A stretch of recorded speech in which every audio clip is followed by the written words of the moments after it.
আচ্ছা দেখো, এই সিলেট বোর্ড 2023 সালের দৃশ্যকল্প 2 তে এই টেবিলটা দেওয়া ছিল। ঘ নাম্বার এটা এইচটিএমএল কোডিং করতে হবে। এটা যখন এইচটিএমএল কোডিং করবে, এট ফার্স্ট এইচটিএমএল তো লিখবো, এরপর বডি, যেহেতু এটা টেবিল বোঝাচ্ছে, টেবিল বর্ডার ইকুয়াল 1, প্রত্যেকটা ক্ষেত্রে আমরা 1 দেব। এই টেবিলে দেখো লাইন কয়টা আছে, সারি কয়টা আছে? রেজাল্ট বরাবর একটা, আইসিডি বরাবর দুইটা আছে, সিকিউ 1 2 3, আর ইংলিশ বরাবর একটা। রো আছে কয়টি?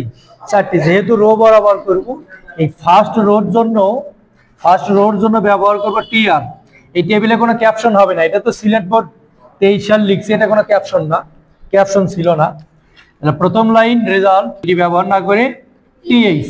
এই রেজাল্টের লেখাটা দেখো, কলাম নিচে কয়টা? আইসিটি, সিকিউ, এমসিকিউ, 3টা কলাম বরাবর স্পেস নিচ্ছে, 3টা কলাম বরাবর স্পেস নিচ্ছে। এই জন্য এখানে দিতে হবে কল স্পেন 3।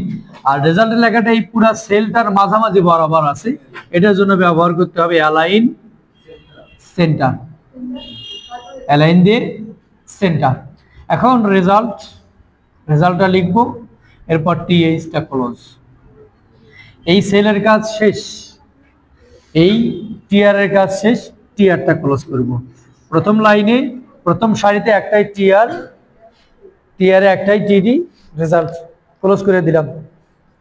এবার দ্বিতীয় সারির জন্য আবারও টিআর, দ্বিতীয় সারি আইসিটি আছে, আইসিটির সাথে সিকিউ এবং 45 দুইটা রো বরাবর স্পেস নিতে, রো স্পেন 2। চাইলে আইসিটিটা আমরা সিকিউ এর সাথেও ধরতে পারি, 45 এর সাথেও ধরতে পারি, তবে ফার্স্ট যেটা থাকবে ওটার সাথে ধরাটাই বেটার। আইসিটিটা আমরা সিকিউ এবং এমসিকিউ এর সাথে ধরে নেব। তাহলে এই আইসিটির জন্য টিডি, আইসিটি লেখাটা যেহেতু রো নিচ্ছে, সিকিউ আর 45 দুইটা, এখানে রো স্পেন ইকুয়াল দিয়ে দেব 2। এরপর আইসিটি লেখাটা দেখো আন্ডারলাইন করা আছে, আন্ডারলাইনের জন্য ইউ, আইসিটি দিয়ে ইউ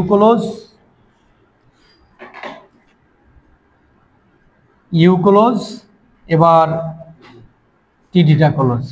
এই আইসিটি বরাবর ধরবো আমরা সিকিউ এবং এমসিকিউ।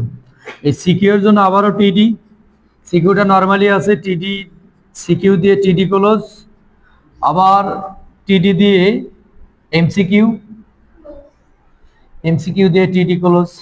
এই লাইনের কাজ, দ্বিতীয় লাইনের কাজ শেষে, এই যে টিআরটা ক্লোজ, দুইটা লাইন শেষ। এবার তৃতীয় লাইনে এসে, তৃতীয় সারিতে এসে 45 এবং 25 ধরতে হবে, এই দুইটা টিডি হবে।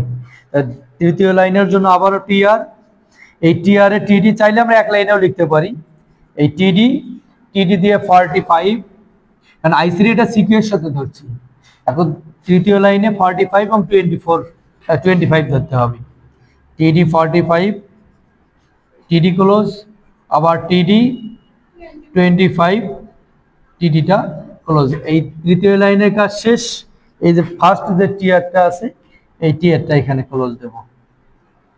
এবার শেষ লাইনে ইংলিশ আর 95 আছে, এটা শেষ লাইনের জন্য টিআর এ ইংলিশটা একটা টিডি, নরমালি আমরা ইংলিশ লিখবো টিডি ইংলিশ দিয়ে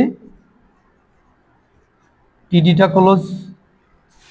এরপর টিডিটা আছে 95, এই 95 লেখাটা দেখো দুইটা কলাম নিচ্ছে, 45 এবং 25, দুইটা লম্বালম্বি দুইটা কলাম বরাবর স্পেস নিচ্ছে, এটা হবে কল স্পেন 2, হ্যাঁ এখানে কল স্পেন 2 দেব।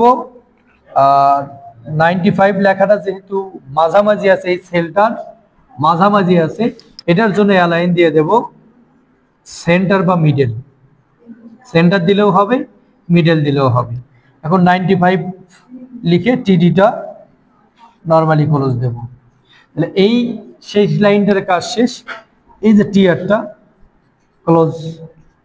এখন সর্বশেষে table close, body close, HTML close, table close,